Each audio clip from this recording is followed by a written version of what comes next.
आप लोग finally interview देते हैं, एग्जाम में एमसीक्यू भरते हैं, तो वो इंटरेस्ट एक आपका एक्स्ट्रा एडवांटेज हो जाता है कंपेयर टू योर कंपेटिटर।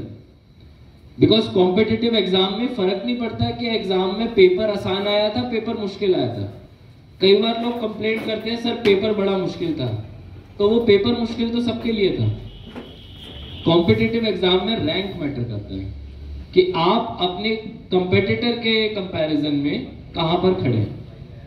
तो क्लास 6 to 8 का जो प्रोसेस है, आई थिंक वो एक पीरियड होता है जिसमें बच्चे को एंजॉय करना चाहिए, उस सब्जेक्ट में क्यूरियोसिटी डेवलप करनी चाहिए। उसके बाद जब क्लास 9th में जाते हैं तो सडनली बहुत ज्यादा इंक्रीमेंट हो जाता है। आप फिजिक्स वगैरह देखेंगे तो बहुत टफ हो जाती है कंपेयर टू क्लास 6, 7, 8, कोई कंपैरिजन ही नहीं है। और क्लास 9th और 11th में काफी लिंक होता है, उसी तरह क्लास 10th और 12th में काफी लिंक होता है। इनके भी सब्जेक्ट्स रिपीट होते हैं, 9th वाला रिपीट होता है 11th में, 10th वाला रिपीट होता है 12th में। तो ये वो पीरियड होता है जिसमें कि आपको अपना इंटरेस्ट डेवलप करके अपने स्ट्रीम को चूज करना होता है। तो इट्स वेरी इंपॉर्टेंट कि आप उसमें क्या प्रोसेस, थॉट प्रोसेस लेके चल रहे हैं। I would just give you an example. जब मैंने क्लास 10th का बोर्ड दिया था, आजकल तो बच्चों के बहुत ज्यादा मार्क्स आते हैं और इसमें भी बड़ा पेरेंट्स लॉबी का प्रेशर रहता है कि भाई पेपर आसान बनाओ, पेपर आसान बनाओ। तो अब दिल्ली यूनिवर्सिटी ने सिस्टम ही चेंज कर दिया, उन्होंने एंट्रेंस एग्जाम ही रख लिया है। तो बिकॉज बोर्ड एग्जाम में अगर आप लोग बहुत ज्यादा आसान बना देंगे तो it will not be doing justice to the exam, कि भाई सभी लोगों के 90% से ऊपर आ गए तो फिर क्या बात। बट बहरहाल इन आवर टाइम्स उतना ज्यादा कट ऑफ नहीं था, but it was still decent, क्योंकि बहुत ज्यादा समय नहीं हुआ, 2006 की बात है। सो एट दैट टाइम सबसे ज्यादा मेरे मार्क्स आए मैथ्स में। एंड बड़ी कॉमन सी बात है कि अगर मैथ्स में सबसे ज्यादा मार्क्स आए तो मन करता है कि मैथ्स का सब्जेक्ट लेना है, क्योंकि ज्यादा मार्क्स आए इसका मतलब आप उसमें अच्छे हो। बट ऐसा हर बार नहीं होता है। नोइंग दैट मेरे सबसे ज्यादा मार्क्स मैथ्स में आए हैं, आई वेरी वेल न्यू कि आगे जाके जब क्लास 11th और 12th में मैं उनको पढ़ूंगा, I may not be able to excel to that level compare to अगर मैं बायोलॉजी लूंगा। एंड इसमें रोल आ जाता है नोइंग योर ओन एबिलिटीज। अपनी औकात पहचानना जिंदगी में बहुत जरूरी चीज है। हम लोग अपने आप को बोलते हैं मैं ये भी कर दूंगा, मैं वो भी कर दूंगा, और उसके ऑपोजिट में कुछ लोग बोलते हैं कि मैं कुछ भी नहीं कर पाऊंगा। दोनों गलत है। आपको एक पॉजिटिव फ्रेम ऑफ माइंड के साथ अपनी एबिलिटीज का असेसमेंट करना during the time after class 10th board results बहुत जरूरी है। एबिलिटी एक चीज है और आपका इंटरेस्ट एक चीज है, और उन दोनों के राइट कॉम्बिनेशन से जो आपको सब्जेक्ट अच्छा लगता है, that subject has to be finalised for your class 11th। सब पिकअप कर रहे हैं इस पॉइंट को अभी तक? तो हमने क्लास 6 से शुरू किया, 6 to 8 सिंपल जर्नी था, सिलेबस सिंपल था। 9, 10 में एडवांस हो गया। आप लोगों ने अपनी एबिलिटीज को और अपने इंटरेस्ट को राइट मिक्स में लेना है, और इसीलिए क्लास 6 to 8 में इंटरेस्ट बनाना जरूरी होता है। नहीं भी बन पाया तो अभी it's never late, but ultimately you have to develop interest in a subject. अभी आप लोग 10 चैप्टर पढ़ते हैं, अगर मैं किसी से पूछूं कि आपका फेवरेट चैप्टर कौन सा है, तो I might be wrong, but ज्यादातर लोग यही बोलेंगे कि सर सारे सब्जेक्ट ठीक है, सारे चैप्टर ठीक है। नहीं, अगर आप इंटरेस्ट लेंगे तो कोई एक चैप्टर आपको ज्यादा अच्छा लगेगा, जिसके लिए आजकल तो इंटरनेट का जमाना है, you would go on Google and उसके बारे में थोड़े डिटेल्स और लोगे। तो that is what interest does to you. Class में पढ़ना तो एक बात है, बट उसमें खुद का एक क्यूरियोसिटी डेवलप होना अलग बात है। इन दोनों के राइट कॉम्बिनेशन के बाद जब आप लोग आगे जाते हैं तो आप अपनी स्ट्रीम लेते हैं, चाहे वो आर्ट्स हो, कॉमर्स हो, साइंस में बायोलॉजी हो या मैथ्स हो।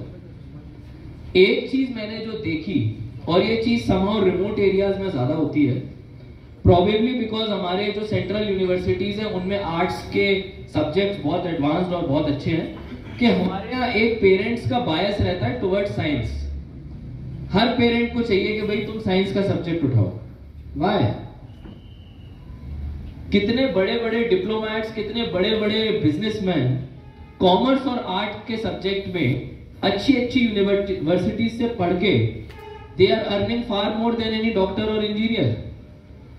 तो एक तो ये अपना जो फालतू का, जिसको मैं बोलूंगा कि एक पोजेशन होता है ना कि साइंस इज गुड, बाकी सारे subjects are bad. It's not like that in real world. Real world में आप लोग देखोगे दुनिया कौन चला रहा है, तो जनरलिस्ट ही चलाते हैं। इलॉन मस्क का नाम सुना है? कभी रॉकेट बनाता है, अभी ट्विटर पे काम कर रहा है, उसके पहले पेपैल में he was working initial 90s में। तो दीज आर जनरलिस्ट पीपल।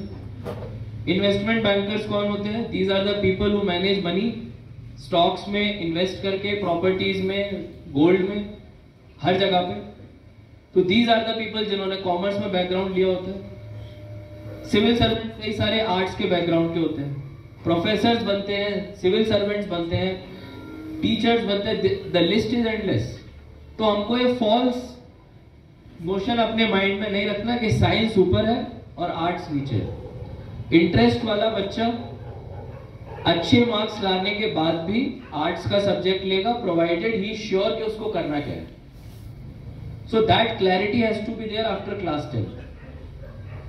अब जब आप क्लास 11th 12th में आ गए, I just give you my Frank honest example. मैंने आपको क्लास 10th का तो बता दिया मेरे माइंड में क्या डायलेमा था। अच्छा, उसमें एक बात ये भी थी कि पीसीएमबी की भी कुछ लोग कह रहे थे कि भाई मैथ्स और बायोलॉजी दोनों क्यों नहीं ले लो। But then at that time वही वाली कहावत मेरे माइंड में आई कि भाई दो नावों में पैर नहीं रखना। Don't put your feet in two boats. क्योंकि अगर मैं सही में चाह रहा हूं कि मैं कोई बायोलॉजी का सब्जेक्ट ले रहा हूं, तो मैं क्यों चाह रहा हूं? डॉक्टर बनने के लिए चाह रहा हूं, राइट? तो मैं मैथ्स क्या सोच के ले रहा हूं कि शायद मैं डॉक्टर नहीं बन पाऊंगा।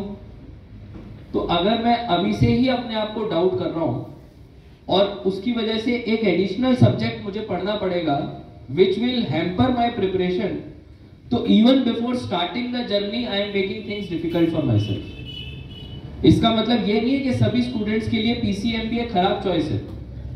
It can be right for some, it can be wrong for some, to each to his own.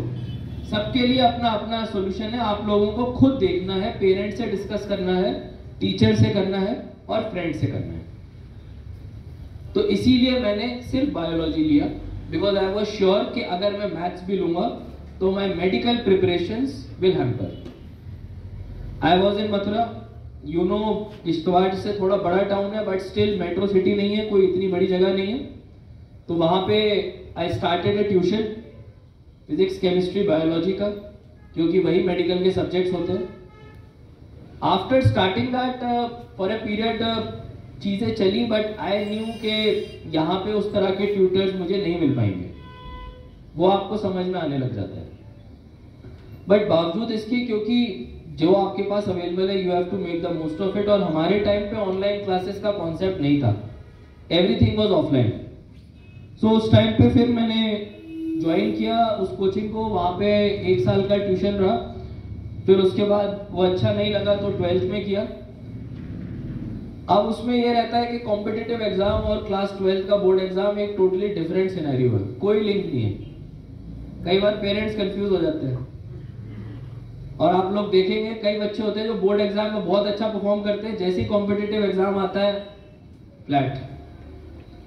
क्योंकि बोर्ड एग्जाम के लिए जो आपको चाहिए कि एनसीईआरटी के बेसिक क्वेश्चंस को आपको अच्छी तरह लिखना है।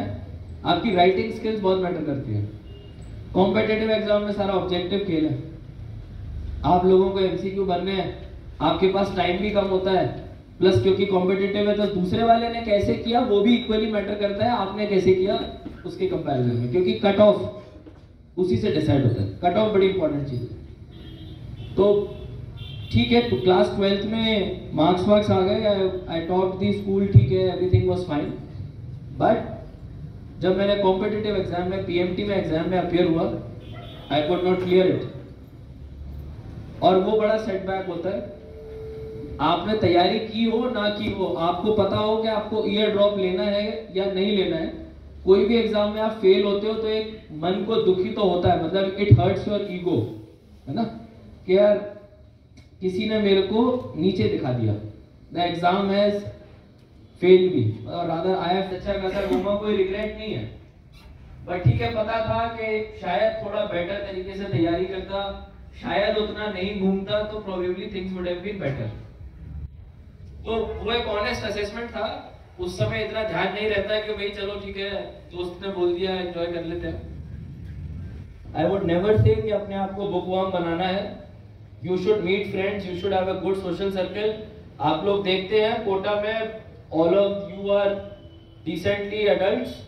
आई would say there are many instances जिसमें स्टूडेंट्स अपने आप को हर्ट कर लेते हैं, और उसमें कहीं ना कहीं रोल होता है कि हम लोग किसी नए शहर में चले जाते हैं, हमारा कोई दोस्त नहीं होता, एक छोटा सा कमरा किराए पे लेना होता है, ज्यादा महंगा खर्च नहीं कर सकते, और वहां पे अकेले रहते रहते प्रेशर में sometimes bad things happen. So you need to have a good social life, और उसके साथ साथ आप लोगों को अपना एकेडमिक का भी बैलेंस रखना है। ठीक है, 11th 12th में सोशल लाइफ ज्यादा हो गई, एकेडमिक कम हो गया, as a result I could not qualify my PMT, pre medical test, उस समय नीट नहीं था। After that I went to Allen, Kota. Now that was a game changer. Kota में जब मैंने एलन में ज्वाइन किया, एक चीज जो उसकी बड़ी मुझे यूनिक लगी, एक तो क्लासरूम बहुत बड़े थे, इस कमरे से भी बड़ा क्लासरूम, एक बार में 1000 बच्चे के आसपास बैठा करते थे। 1000 बच्चों में आप सोच लो, आपको लगेगा, सबसे इंपॉर्टेंट चीज जो आपको फील होती थी कि आप एक भीड़ का पार्ट हो, आप कोई खास नहीं हो, you are just one amongst the many, कोई इंपॉर्टेंस आपकी उतनी है नहीं। What this makes you feel is कि मुझे इंपॉर्टेंस बनानी है, and for that I have to study to stand out of this भीड़। सेकेंड जो चीज होती थी, हम सबकी यूनिफॉर्म होती थी, तो कोचिंग इंस्टीट्यूट में जनरली यूनिफॉर्म नहीं होती, लोगों को लगता है कि यार अपने कैजुअल्स में जाएंगे, बट नहीं, एलन में था कि भाई कोई अगर अमीर बंदा है, उसके कपड़े अच्छे होंगे, उसको देख के जो बंदा अफोर्ड नहीं कर सकता, उसको क्लासरूम में इंफीरियोरिटी कॉम्प्लेक्स हो सकता है। So all of them even in coaching institute used to wear the same dress, ताकि सब लोग बराबर पहुंच जाए, किसी को देख के किसी को बुरा फील ना हो। सो आपको जब भीड़ में फील होने लग जाता है कि आपका कोई ऐसा यूनिक खास बात नहीं है, तब आपका फिर फाइटिंग मैकेनिज्म भी जनरेट होता है। You always got a rank better than me. Again, it was all comparison. You have to be competitive, and for that you have to compare. So मैं देखता था नहीं आ रहा, मेरा better नहीं आ रहा है. And then after 6th or 7th test, I started catching up. जो gap था वो reduce होता गया, and I recollect कि 7th या 8th test ऐसा था when I got a better rank. And then it successively started improving. तो कई बार मेरे से लोग पूछते हैं कि सर कैसे पता लगे कि सही तैयारी हो रही है, तो वो जो आपका ग्राफ है ना, that is a good indicator, क्योंकि आप कितना पढ़ रहे हो वो तो आपका है, कोई 8 घंटे पढ़ सकता है, कोई 10 घंटे पढ़ सकता है, कोई 14 घंटे, that is not a metric. But अगर टेस्ट में आपके सक्सेसिवली इंप्रूवमेंट्स आ रहे हैं रैंक में, इसका मतलब आप कुछ तो सही कर रहे हो। तो that was a good benchmark for me. तो मेरी क्लास रहती थी आफ्टरनून में। Generally what used to happen is, मैं रात को पढ़ता था, we used to study till the morning. Morning में 5 या 6 बजे हम लोग गेट कूद के जाते थे लैंडलॉर्ड का, क्योंकि गेट बंद रहता था। फिर उसके बाद वहां पे जाके पोहा खाना है, क्योंकि कोटा में पोहा चलता है, पोहा का ब्रेकफास्ट करके वापस आना है और सो जाना है। फिर उसके बाद उठना है दोपहर में, लंच करने के बाद जाना है फॉर क्लासेस। वो क्लासेस चलते थे इवनिंग तक, फिर सेम साइकिल रिपीट। तो उससे एक फायदा ये होता था कि that I was fresh for my classes, which is very important. आपको क्लासेस में स्लीपी नहीं होना होता, और इतने लंबे 6-7 घंटे के होते हैं तो बट नेचुरल है। तो एक तो आसपास के लोगों से भी दोस्ती हो जाती थी, कई बार बातचीत होती रहती थी, ठीक है। It makes your class interesting, क्योंकि पूरे प्रोसेस में मजा भी आना चाहिए। अगर आप लोग अपने में ही बंद के रहोगे, सिर्फ टीचर की सुनोगे, किसी आसपास को दोस्त नहीं बनाओगे, उससे आगे जाके मुश्किलें आती हैं। Specially when the going gets tough, तब you get very alone. Having a good friend is always a good thing. तो इस रूटीन के साथ तैयारी की। Then in the month of February March I came back home, क्योंकि सारे exams घर से ही देने थे, दिल्ली में सेंटर्स थे। सो सारे एग्जाम्स दिए और उसके बाद जिसको बोलते हैं how do you after the test result, how do you again assess. Final assessment तो एग्जाम ही है। तो luckily because the preparation was good, I could clear all the major entrances. AMU था, BHU था, ऑल इंडिया PMT था, AIIMS था, VMMC Safdarjung था। Before the AIIMS result had come, उसका रिजल्ट सबसे बाद में आता है और उसमें असर्शन रीजनिंग का भी एक अलग से पार्ट रहता है और मैथ्स की बड़ी इंपॉर्टेंस है उसमें। फिजिक्स की बहुत इंपॉर्टेंस है उसमें, क्योंकि सारे सब्जेक्ट फिजिक्स, केमिस्ट्री, बायोलॉजी 1/3 होते थे, जबकि ऑल इंडिया PMT में बायोलॉजी वॉज 50%, फिजिक्स केमिस्ट्री पर 25%। अभी मुझे नहीं पता है नीट में क्या प्रोसेस है, but that was for AIIMS. तो finally AIIMS also got cleared and then I came over there. तो जब ये प्रिपरेशन का टाइम था ना, there are many ups and downs during that preparation. 8 से 10 महीने is a very long period. You will have all kinds of insecurities in your mind. तो शुरुआत करने से पहले आपको क्लैरिटी होनी चाहिए कि आप जो कर रहे हो ये क्यों कर रहे हो। तो I always used to imagine कि यार अगर मैं दिल्ली में जाऊंगा, my life will change. A guy always wants to go from a smaller city to a bigger city, from bigger to even bigger. That's the way human psyche works कि भाई अभी इतना हूं तो और अच्छा हूं, उससे और अच्छा हूं, फिर और अच्छा हूं। आपको आगे बढ़ते रहना है। So you keep on trying to improve yourself. So of course AIMS was completely जिसको बोलते हैं लाइफ ट्रांसफॉर्मिंग इवेंट, बिकॉज वो जो एक आपका 50-72 लोगों 72 लोगों का जो कंपनी होता है, that itself is unique because around 5 lakh people give the exam and only 72 qualify। तो आप देख लीजिए कितना उसका परसेंटेज होगा, 0.01 या 0.1 ऐसे कुछ रहा होगा। तो that is again something which makes you feel special। और एक बार एग्जाम क्लियर हो जाता है, फिर उसके बाद सेल्फ कॉन्फिडेंस बढ़ जाता है, चलो भाई अब तो मैं ही हीरो हूँ, ठीक है, क्योंकि कर दिया एग्जाम क्लियर। तो फिर सब लोग मानने भी लग जाते हैं कि चलो भाई ठीक है, इंटेलिजेंट रहा होगा इसीलिए किया क्लियर। तो वो सारी पॉजिटिविटी रहती है आपके साथ, आपको हर डिसीजन में आपके कॉन्फिडेंस आने लग जाता है। आप अपने पेरेंट्स को भी सलाह मशवरा देने लग जाते हो, क्योंकि उसके पहले आप बच्चे होते हो और अब आप अडल्ट हो गए हो, अब आप कॉलेज में चले गए। पहले आप स्कूल में थे और स्कूल के बाद जब आप कोटा में भी थे तब आपकी कोई पहचान नहीं थी, क्योंकि आप भीड़ का पार्ट थे। जो 1000 बच्चों की भीड़ थी उसमें आप कॉमन कपड़े पहना करते थे। You are not unique, but now you are part of this 72 unique people in the country. So you feel special, you get confidence, you learn lot of new things. At that point of time I realised कि मेरे को कितना ज्यादा interest history में बचपन से था। And that was something जो कि कभी निकल के नहीं आया, जैसे कि मैंने आपको शुरुआत में बोला, बिकॉज पेरेंट्स हमेशा साइंस पे एम्फसाइज करते हैं। I always had a liking for history, that was something जो कि नेचुरल था, बट ओनली इन कॉलेज, क्योंकि कॉलेज में टाइम भी काफी रहता है, उतना MBBS हेक्टिक नहीं होता जितना आपको दिखता है दूर से। तो उस समय फिर इंटरेस्ट डेवलप हुआ, we read on things, internet भी आ गया था, डेस्कटॉप लैपटॉप मिल जाता है। सो साथ के कुछ जो सीनियर्स थे उन्होंने सिविल सर्विस के लिए ट्राई किया and they got into the civil service as well. In fact I remember one of my seniors, Sheena ma'am थे, she top the civil service in the year 2010 और 11 एंड उसके अगले 2-3 साल भी काफी लोग सिविल सर्विस में गए। तो सबसे पहला पॉइंट आता है, एम्स में जाके एक तो आपने सीट वेस्ट कर दी, एक डॉक्टर की सीट आपने वेस्ट कर दी, और दूसरा अब आपने इतनी मेहनत करी, why do you want to change the career stream. तो करियर स्ट्रीम चेंज करने का डिसीजन आसान नहीं होता, but as I said, after passing a very difficult exam you gain a lot of self confidence. आप अपने बारे में श्योर हो पाते हो कि हाँ ठीक है, मैंने सोचा है तो ठीक ही सोचा होगा, ठीक है, वो ओवर कॉन्फिडेंस में भी नहीं बदलना चाहिए. It needs a regular check, and for that talking to friends and family is very important. So at that point of time some of the seniors who cleared the civil services were there. और semester 6 या 7th की बात है, हमारे यहाँ पे एक medical fest होता है जो कि पूरे कंट्री का सबसे बड़ा है, पल्स. तो उसमें I was the chief coordinator. As chief coordinator 21-22 साल की उम्र में हम लोगों को 1-1.5 करोड़ रुपए कंपनी से रेस करने हैं. तो हम लोग गुड़गांव जाते थे, मोटरसाइकिल पे जाते थे कि भाई चलो पीपीटी दिखाएंगे. तो वो एक बड़ा यूनिक एक्सपीरियंस था जिसमें देखा कि मेडिकल के बाहर भी क्या लाइफ है.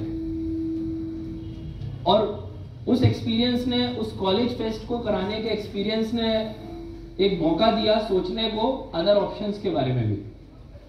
क्योंकि जब आप मैनेजमेंट और एडमिनिस्ट्रेटिव वाले काम करते हो, कॉलेज फेस्ट भी एक तरीके का एडमिनिस्ट्रेटिव वर्क ही है. 10,000 बच्चे आते हैं पूरे कंट्री से, कोई इंदौर से आ रहा है, कोई केरला से आ रहा है, कोई पंजाब से आ रहा है. सबको रहने के कमरे देने हैं, सबको फेस्ट में एंट्री पासेस देने हैं, फिर आपको सिंगर अरेंज करना है. हमारे टाइम पे सुनिधि चौहान आई थी, काफी सारे बैंड्स भी आए थे. एंड फिर उसके बाद आपको एक एक्सपीरियंस मिल जाता है. एंड देन फिर मैंने रिविजिट करना शुरू किया. रिविजिट इन द सेंस कि मैंने एक पीजी के लिए कोचिंग ज्वाइन की, बट उसमें मैं ज्वाइन करने के बाद गया ही नहीं.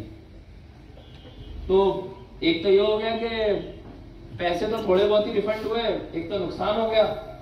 फिर ये भी सोचा कि यार इंटरेस्ट क्यों नहीं डेवलप हो पाया. तो somehow I took a brief 3 month के आसपास का पीरियड लिया मैंने. 7th सेमेस्टर के आसपास जब कॉलेज फेस्ट वगैरह सब खत्म हो गया, अब 8th सेमेस्टर की बात थी. 4.5 साल का एमबीबीएस होता है, 9 सेमेस्टर होते हैं. पहला जो आपका साल होता है उसमें एनाटॉमी, बायोलॉजी और फिजियोलॉजी, बायोकेमिस्ट्री एंड फिजियोलॉजी, ये 3 सब्जेक्ट्स मेन होते हैं. ये होता है नॉन क्लिनिकल पार्ट. आपका जब 3rd सेमेस्टर शुरू हो जाता है तब आपके 3rd, 4th and 5th semester का एक पार्ट होता है. हर ब्लॉक के एंड पे प्रॉफ होता है जिसको हम बोलते हैं प्रोफेशनल एग्जाम. तो पहला प्रॉफ होता है at the end of 2nd semester. उसमें सब्जेक्ट्स होते हैं anatomy, physiology, biochemistry. Second prof होता है at the end of 5th semester. उसमें सब्जेक्ट्स होते हैं आपके जैसे पैथोलॉजी होता है, उसके साथ फार्माकोलॉजी होता है, और आप लोग कुछ क्लिनिकल सब्जेक्ट्स के लिए भी वार्ड में जाने लग जाते हैं. तो थोड़ा डॉक्टर वाला फील आने लग जाता है, क्योंकि फर्स्ट सेमेस्टर में तो मैक्सिमम डॉक्टर वाला फील है कि आपने किसी फ्रॉग को काट के उसका स्पाइनल इंसिजन दिया. लाइव ह्यूमन बीइंग का ट्रीटमेंट भी देखने लग जाते हो. वो 3rd, 4th, 5th सेमेस्टर की बात है. फिर 6th, 7th, 8th, 9th semester AIIMS में एक साथ होता है. अनलाइक अदर कॉलेजेस जिसमें 7th के बाद भी एग्जाम होता है, हमारा 6th के बाद सीधा एग्जाम 9th के बाद होता है. यानी कि अगर मैंने 2011 में एग्जाम दिया है, उसके बाद मैं सीधा 2013 के एंड में एग्जाम दूंगा. पूरे 2 साल का गैप, बड़ा गैप है. उस पीरियड में मैंने 3 महीने निकाले after my college fest to assess कि मुझे करना क्या है. और एक करना क्या है वाली चीज बड़ी इंपॉर्टेंट होती है. कई लोग इसको इग्नोर कर देते हैं. करना क्या है, क्या है, डॉक्टर बन गए, पीजी कर, और क्या करेगा, नेचुरल सी बात है. बट अगर आप लोग ऐसी चीज को ट्राई करोगे in which you don't think you will be excelling, तो प्रॉब्लम हो सकती है. So at that time, school के टाइम पे मेरे पास 2 ही ऑप्शन थे, मैथ्स या बायोलॉजी. तो मैंने बायोलॉजी लिया, नोइंग मैं किसमें ठीक था. कॉलेज में आने के बाद, दिल्ली में आने के बाद हॉराइजन पूरा खुल जाता है, मल्टीपल ऑप्शंस आ जाते हैं. बट फिर भी डॉक्टर है, 4.5 साल के बाद 1 साल का इंटर्नशिप भी मैंडेटरी. 5.5 साल के बाद आप क्यों जाना चाहोगे सिविल सर्विस में, जब कोई 3 साल के बाद ग्रेजुएट होके भी सिविल सर्विस का एग्जाम देता है. आपने अपनी लाइफ के 2.5 साल तो वेस्ट कर दिए. बट वो वेस्टेज नहीं होती है. Even during medical, you continuously learn, your personality continuously starts developing. मैं कभी-कभी अपने आप को कॉलेज वाला पार्ट देखता हूँ तो बड़े फनी चेहरे होते थे हम लोगों के, और सभी के सब अभी जैसे बाद में थोड़ा वेट गेन भी हो जाता है, बड़े पतले हुआ करते थे. तो धीरे धीरे वो पर्सनैलिटी डेवलप होती है. बट ऐसा नहीं है कि एमबीबीएस सिर्फ पर्सनैलिटी डेवलपमेंट हो गया. ऑफ कोर्स एक मेडिकल लर्निंग का एक बहुत ही इंपॉर्टेंट एस्पेक्ट है which always stage with you even now. तो उस टाइम जब सीनियर्स ने एग्जाम पास करे सिविल सर्विस के, तब लगा कि 3 महीने एक बार देख लेते हैं, पढ़ के देख लेते हैं और इंटरनेट वगैरह पे थोड़ा सर्च कर लिया जाए। 3 महीने बाद डिसीजन हुआ कि भाई, और ये खुद का ही डिसीजन है, पेरेंट्स इनफैक्ट अपोज कर रहे थे। Parents were saying that why, because civil service है, बड़ा पेचीदा सा काम है, कहां जाओगे, इधर इतना सारा पॉलिटिक्स भी होता है, कंट्री इतना हमारा कॉम्प्लिकेटेड है, करप्शन के केसेस होते रहते हैं, कहां फंसोगे इस चीज में। और डॉक्टर का जो जॉब है बड़ा रिस्पेक्टेबल जॉब है, आप बैठते हो समाज में, सब लोग आपको डॉक्टर साहब बुलाते हैं, you have a respect in society. And इतना आप पीजी कर लेंगे एम्स से, तो और आगे जाके आपके लिए प्राइवेट प्रैक्टिस, मेदांता, अपोलो, बड़े बड़े अस्पताल खुल जाएंगे। ठीक है, वो बात अपनी जगह ठीक है। तो जो मैंने अपने लिए खुद के लिए प्लान किया, आई प्लान दैट मैं एक बार कॉलेज में जब मेरा इंटर्नशिप चल रहा था इन द ईयर 2014-15, मैंने सोचा मैं एक तो उस टाइम एग्जाम दूंगा और एक उसके बाद। अगर नहीं होता है तो I will immediately start my PG preparation. मैंने इंटर्नशिप के साथ एग्जाम भी दिया। After giving my exam, again competitive exam है, एमसीक्यू वगैरह होते हैं, लेकिन सिविल सर्विस में थोड़ी चीजें और पेचीदा हो जाती हैं।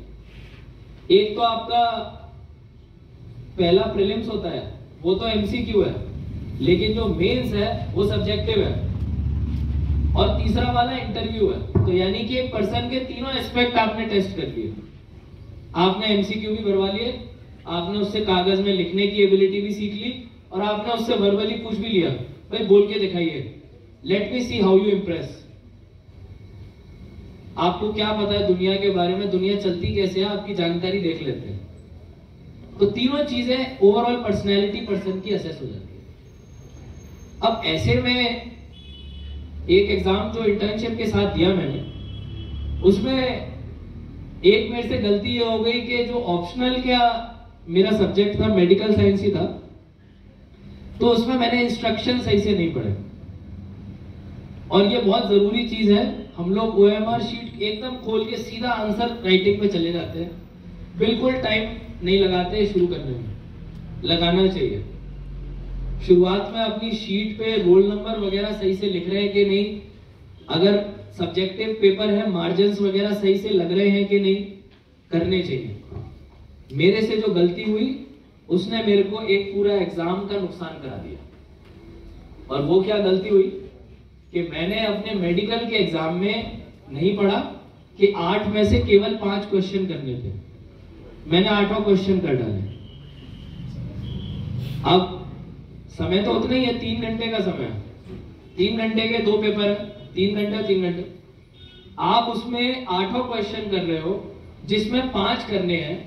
तो सबसे पहली चीज जो होती है वो होती है आपका आंसर का क्वालिटी खराब हो जाता है, क्योंकि एंड में आप भाग रहे होते हो, 2-2 लाइन लिख के आपको नेक्स्ट करना होता है, बिकॉज आपको तो यही पता है कि 8 करने हैं, लेकिन उसमें पहले पेज पे लिखा हुआ था कि केवल 5 करने हैं, और आप भाग रहे होते हो, आप छोटे छोटे आंसर लिखते हो, इनकम्प्लीट आंसर्स लिखते हो, और उसमें जब एग्जामिनर भी चेक करता है वो आपके बेस्ट आंसर को चेक नहीं करता, वो सीरियल वाइज चलता है, उसको जो पहले 5 हैं उन्हीं में मार्क्स देने हैं, और उसकी वजह से पूरा सीन खराब हो गया। I did not score well in my optionals. Internship का समय था, ठीक है, दिन के समय पे, जब प्रिपरेशन का समय था, दिन के समय पे 3-4 घंटे का इंटर्नशिप हो गया, कहीं ज्यादा है तो 6-7 घंटे का हो गया। उसके अलावा अपना प्रिपरेशन चलता था सिविल सर्विसेज का। लाइब्रेरी एक पैड बन जाए, एक पढ़ने की जगह बन जाए तो बेस्ट है, मेरे केस में तो एटलीस्ट यही था। तो एक जगह लाइब्रेरी सेलेक्ट कर ली, उस जगह एक ही स्पॉट अपना पकड़ लिया, वहीं पे किताबें रख दी, उधर ही सारी पढ़ाई कंटिन्यू रही। बट ये गलती हो गई और नहीं हो पाया। अब उसके बाद प्रेशर अगेन बहुत ज्यादा, क्योंकि साथ के लोग अब पीजी एग्जाम निकालने लग गए थे और उनकी रेसिडेंसी शुरू होने लग गई थी। तो सबसे पहले तो मैंने अपने पास पीजी की किताबें रख ली कि भाई इस बार नहीं हुआ तो आगे नहीं करेंगे, और उसके बाद अब डॉक्टरी करनी है, क्योंकि नहीं कर पाए इसका मतलब है ऊपर से मैसेज है कि ये एग्जाम मेरे लिए नहीं बना है। तो ठीक है, मैंने उसके लिए तैयारी शुरू की सेकेंड अटेम्प्ट के लिए कॉलेज के बाद वाले में। अब उसमें अगेन पढ़ने का तरीका सबका अपना अपना होता है, मेरा रात का तरीका था। माय लॉजिक वाज के आई हैव टू एंश्योर मेरे को बिल्कुल कोई डिस्टर्ब ना करे, प्लस रात का time is somewhat the most peaceful time. Library में एटमॉस्फेयर लकीली वाज गुड, और उस समय एम्स में एक रेसिडेंसी भी ज्वाइन की थी ऑर्थोपेडिक्स में, so that was happening. And civil service की डिटेल्स में मैं नहीं जाऊंगा, कैसे सीसैट होता है, क्या एग्जाम होता है, आप लोग उसके लिए अभी बड़े यंग हैं, अभी स्कूल का टाइम है, जस्ट अप्रोच की बात है, वही शेयर कर रहा हूं। तो उसमें काफी प्रेशर रहा, और डेफिनेटली एक अटेम्प्ट के बाद दूसरे वाले में इम्प्रूवमेंट तो लाना ही होता है, गलतियों से सीखना भी होता है। तो इम्प्रूवमेंट्स भी हुए, मार्क्स भी इम्प्रूव हुए, एंड फाइनली जब 10 मई 2016 को रिजल्ट आए तो I had qualified for civil services, and उसके अगले 2 महीने के अंदर सर्विस भी अलॉट हुई, फिर अगले 1 महीने में कार्डर भी अलॉट हुआ। तो एजीएम यूटी कार्डर मिला, ये एक बड़ा यूनिक कार्डर है। एक तो जैसे आपने जेएनके कार्डर सुना होगा, एक यूनियन टेरिटरी कार्डर भी होता है, इसका नाम है एजीएम यूटी कार्डर, Arunachal, Goa, Mizoram and union territories. Arunachal, Goa, Mizoram इसीलिए बिकॉज 87 तक ये लोग यूनियन टेरिटरीज थे, ये तीनों स्टेट्स। अभी भी ये उसी कार्डर का पार्ट है जो कि यूनियन टेरिटरीज कार्डर है। हमारा कार्डर जो है लार्जली दिल्ली सेंट्रिक होता है, सबसे ज्यादा पोस्ट हमारी दिल्ली सरकार में होती है। तो अभी जैसे मेरे कई सारे बैचमेट्स हैं, वो दिल्ली म्यूनिसिपल कॉर्पोरेशन में ऑफिसर्स हैं। तो मैंने अरुणाचल में सर्व किया, उसके पहले पौंडीचेरी में सर्व किया। बड़ा इंटरेस्टिंग एक्सपीरियंसेस रहते हैं अगर आप ओपन माइंड के साथ कहीं भी जाए, और थोड़ा सा फ्लेक्सिबिलिटी रहे तो सब जगह एंजॉय करने का मौका मिलता है। अभी तक तो ऐसा नहीं लगा कि जो डिसीजन लिया मेडिकल से सिविल सर्विस में वो रिग्रेट किया। हो सकता है आगे जाके कभी हो भी जाए, but there is always ways to keep things interesting in life. So my last thing would be that exams तो चलिए अपनी जगह, always develop your hobbies as well. So as far as my hobbies are concerned, I follow cricket, I follow football, my favorite club is Liverpool, and I also try to read, especially after civil services मैंने थोड़ा पढ़ना शुरू किया, because उसके पहले हम लोग भी सिर्फ वही पढ़ते थे जो एग्जाम में आता था, टाइम ही नहीं है बाकी चीजों के लिए। एक बार जॉब लग जाती है तो आप थोड़ा रिलैक्स हो जाते हो, आपको लगता है कि पर्सनैलिटी थोड़ी और डेवलप करनी है तो और किताबें पढ़ने की जरूरत है, दुनिया के बारे में और समझने की जरूरत है। So I think this is all from my side, nothing more to share. बाकी all questions are welcome. Thank you.